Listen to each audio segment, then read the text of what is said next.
Roleplay Cafe. I'm jumping on this right now to do a mobile recap of session 35 of Joth. Recorded it, but goofed up, and there's no volume or no sound from my end of the gameplay session. So, a recap is more so needed, especially in this situation. All right. David couldn't join us, unfortunately, or Jason. Todd was able to run myself and John through a little side excursion, similarly to what Jason and I had done before. Well, this started in Blackfish Bay. I wasn't playing Trotter. He's off doing his own little escapades, and as well as the rest of them. But Bomrick happened to be in Shenanigans, as well as Sufanusaphone, which I entitled as Sufanusaphone Home for a particular reason. The search for musical notes and welcome mats. We started out sitting in Shenanigans, as I said, and the band Hootie and the Dwarfish were set to play. And everybody's chomping at the bit to hear this band. And they're coming down from Brickham. And it seems that they're late. And Ignatius is the proprietor of Shenanigans. Excuse me. Is getting a little bit worried. The little beads of sweat are procreating on his forehead. He's even at a couple of instances even bought rounds for the patrons to settle any kind of outrage or outbursts that may occur from the band not showing up. Right? He even has he's got his fox cage right now. So Scooter, the fox, is bound inside the cage. So he is contented to, as he sees it, be a little bit of the opening act for the band as soon as they get there. But it's not manifesting. So he keeps dancing around and being jovial and buying rounds every once in a while, but it's not happening, and they do not show up. So by this time, he's infuriated. Everybody's clearing out, but Sue, which will go by Sue for short, has sit down with Bombrick, and he's approaching him about the wax that he had seen in his little. The last time we left Sue, that's what he had seen. The wax were, to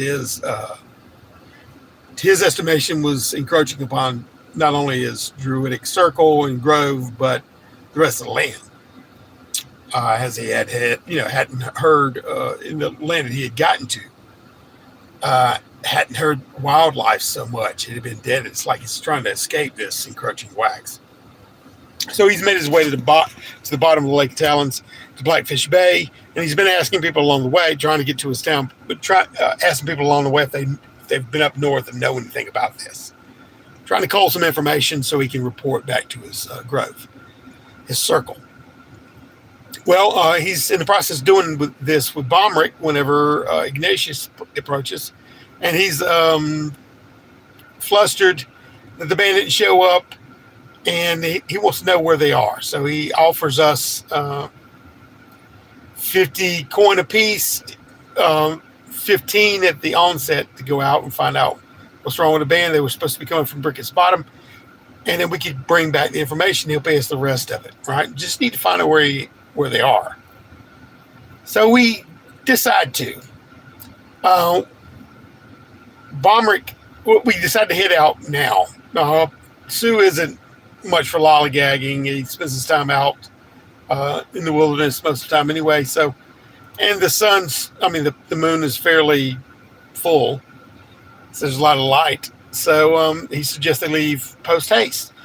Well, I should say the Bomrick goes upstairs and outfits himself, girdles himself in the armor of the Grudge Guardian that he had attained last session. Right when he's coming down the stairwell, and Sue is flabbergasted.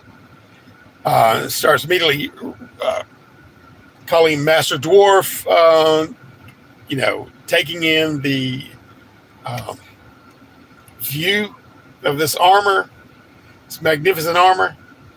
So anyway, so he's kind of going ahead, and he's a tall fellow anyway, so he's taking long strides, and he'll go up and make sure a path is clear for the dwarf to catch up with his way down. Actually, the armor doesn't weigh all that much. Todd reported, which is fantastic. But nevertheless, they leave Blackfish Bay and make their way as Sue is regaling him with, or teaching him with the knowledge of the woods and the flora and the fauna. I believe Bomber does a creaking eye roll in response to this along the way.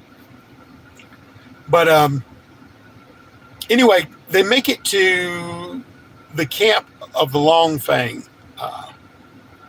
And Sue cautions Bomber about approaching the camp so outwardly, but Bomber goes ahead. Also freezes as they see three guards. The three guards immediately recognize him as the Grudge Guardian, start to approach, and Bomber hails them and says that, I'm not the beast you're looking for, and removes his helmet, and Sue echoes that almost, as a plea, as a cry, and they pull up short and see who they're dealing with, and so it doesn't come to blows. Bomber and the three guards sit down, and he questions three guards about what they have seen along the road, if they had seen any Bard's detachment or what have you, if something had befallen them, or if they had seen them at all. While Sue goes around and just checks out the area, the woodlands around, make sure that the place is secure, he says. So he's also marking the area too. Well, he comes back, and Bomber hasn't gotten that much information. I don't know exactly what he had pulled from the guards. They don't have no direct information. Maybe they had seen them, but nevertheless, we head off back to the intersection to head north, and then spy a body by the side of the road. This wrapped up in some kind of a tarp. It's been decomposed for a good while. Sue had seen this first, cautions Bomber as he approaches, and we examine it. Bomber does. Sue stays at a distance and finds out that there is a necklace with the emblem of a deity on it.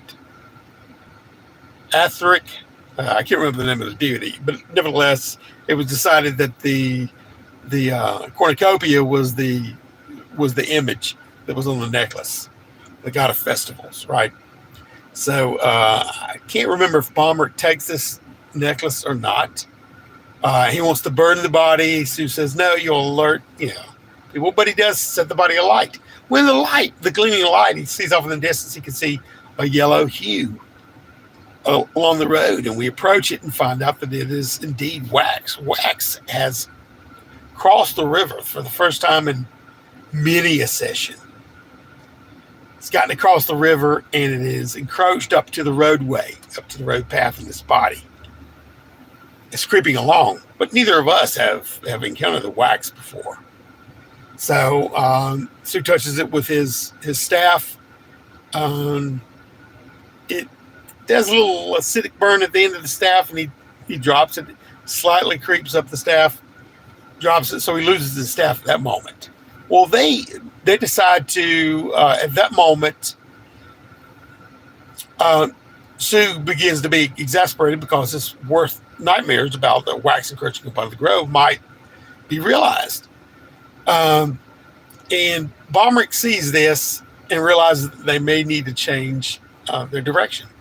He suggests that that there is a bridge of sorts, a natural bridge at the top of the lake area, which Sue was not aware of, and so we had to travel north. Luckily, the wax didn't impede us from that, but it had gone up from the shoreline to the roadway, but we were able to skirt it all the way up to the natural land bridge, and the bridge itself wasn't covered, but underneath it, the wax was there, as well as how it came up off the river or lake bed up the shore. So we had a clear path and we crossed it. We saw a light on the other side of the river, on the other side of where the bridge down below. So we crossed, and it was almost morning, but we hid in a little copse of trees, looked down there, and saw that it was a tent, and there was an individual down there, and maybe two, I believe one more in the tent. But we decided to make haste and leave. We carried on at this point, trying to make our way more in a westwardly direction to reach the grove, the circle. And as it turned out, there were 8 wolves, basically 4 on each side, running parallel to us and sizing us up to circle us and take us out. Well, we sort of went back to back, didn't know exactly what to do, but in looking around, there was nearby us a cave. Very brief argument ensued, or discussion rather, about what to do, because we didn't want to go toward this cave. It was just going into danger, but then again, it would afford us some protection from the back, possibly. Sue wanted to go atop the cave. Once they got there, he stepped in a huge pile of scat. Stepped, aka slipped, in this pile, I can imagine. Bomrick said, no, let's don't go atop it. But Sue was trying to pull out what was inside of the cave to maybe let it cross paths with what was chasing us, following us, was the wolves. At this time, though, the wolves had backed away. Seems they were a little bit smarter than we were in approaching this cave. Nevertheless, we wanted to be secure that we wasn't going to. There was some singed areas around there, so it could have hypothetically been a dragon in the cave. I was thinking ogre, but I believe it might have been a lizard of some sort. Anyway,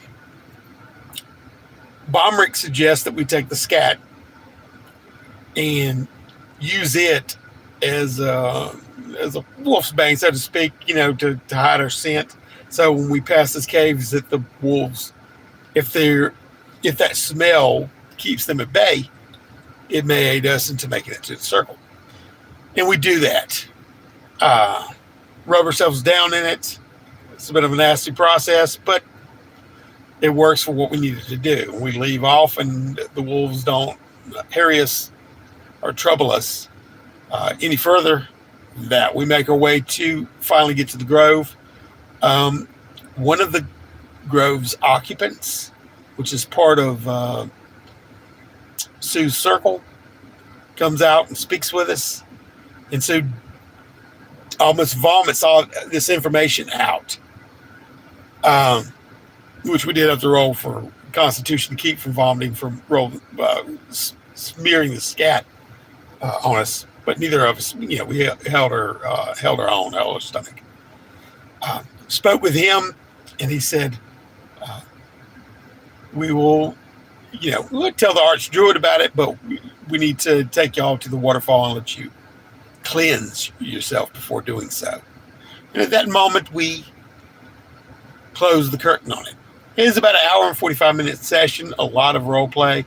It didn't come down to any kind of combat, but really it's not the point of playing just to dig at combat. It's to interact with the world that you are in as a character. So we did that really sufficiently, and still don't know where Hootie and the Dwarfish are or ended up. Have each got 15 coin from Ignatius that we might have to return if we ever head back to Blackfish Bay again, which chances are maybe, unless we can find out where Hootie is. But it's going to be interesting to find out what the circle has to say. Should we, at least, I'm sure whether or not we start somewhere else or either branch off from there and Bombert makes his way back, I'm sure a decision will be made before Joth, maybe. But as far as the next session, I think Jason's slotted to run Simbarum with he's already set up that session for us, and we will pick up Simbarum hopefully next week. So anyway, just wanted to give a little recap, session 35, and I'll let you go. All right, y'all take care.